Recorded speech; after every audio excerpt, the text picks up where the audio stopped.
Welcome back. In a health alert, the city of Memphis has one of the largest populations of adults with sickle cell disease in the country. The Methodist Comprehensive Sickle Cell Center is a clinic and emergency unit specifically for sickle cell patients. Joining us now to talk more about the center and how it's improving the health and quality of life for patients across the Mid-South is nurse practitioner Raina Cooper. Raina, welcome. Glad to have you here at 3 o'clock. How have you been doing? Doing great. We have heard so much talk over the years about sickle cell disease. What exactly is it?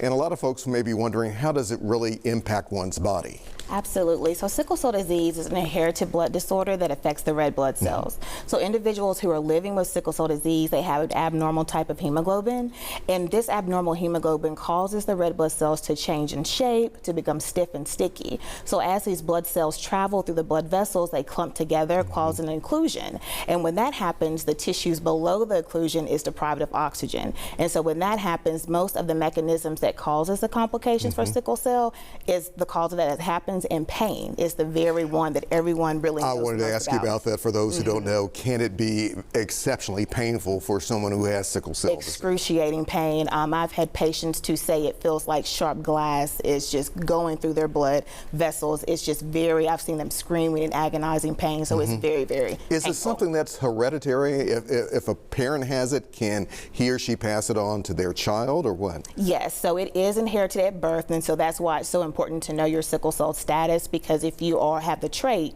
meaning that you're a carrier for the abnormal hemoglobin that causes sickle cell disease, you have the chance of passing that gene along to your offspring. Rena, let's also talk about, and we mentioned this a little bit earlier, about the population of Memphis, especially being predominantly African American.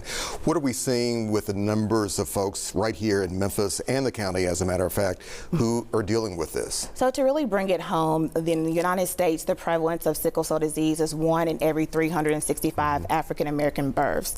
And there was a 2016 study that revealed right here in Shelby County, 1 in 287 live African American births is that of a sickle cell disease. That's higher than the national reported average. So it is really, really profound here in Shelby County.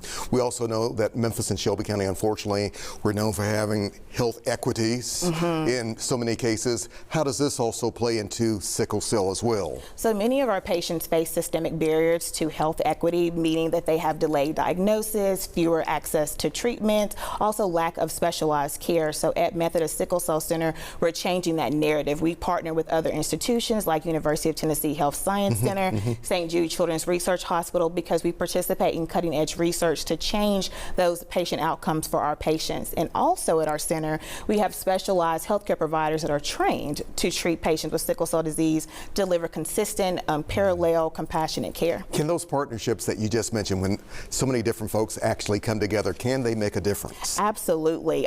We making a difference with new drug treatments.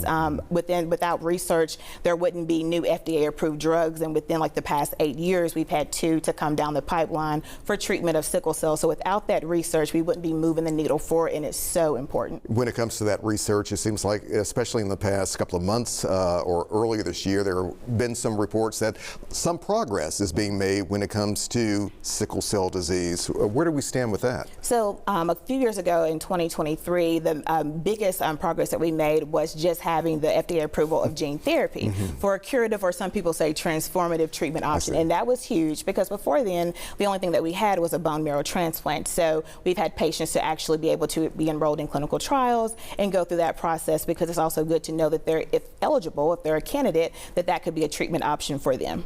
I know you have a major health fair coming up that could really help a lot of folks. Tell us about that. So yes, on Saturday, May the 17th, we will be having our annual community health fair. It's going to be hosted at Wilson Hall, which is located at 251 South Claybrook Street. And when we chose vendors for this health fair, we thought about vendors that would offer services for our patient population, as well as anyone in the community. So we'll be offering health screenings for like blood pressure, diabetes, cholesterol, sickle cell trait testing, because that's important to know your status here. It's a free, open to the public, family friendly. We'll be having face painting, DJ. I think there's some rumors that some of those TikTok line dances, they'll be learning you got those. it covered, don't you? Yeah, so it's going to be great. And I think it's something for everyone there, and I really would encourage everyone to attend. One thing I didn't ask you about, what's the importance of support for someone who has sickle cell disease? So the biggest thing is to know your status, because those who know if they have trait or disease can make informed healthcare decisions about themselves or loved ones. And another way you can support someone with sickle cell disease is be a blood donor, especially in the African American community.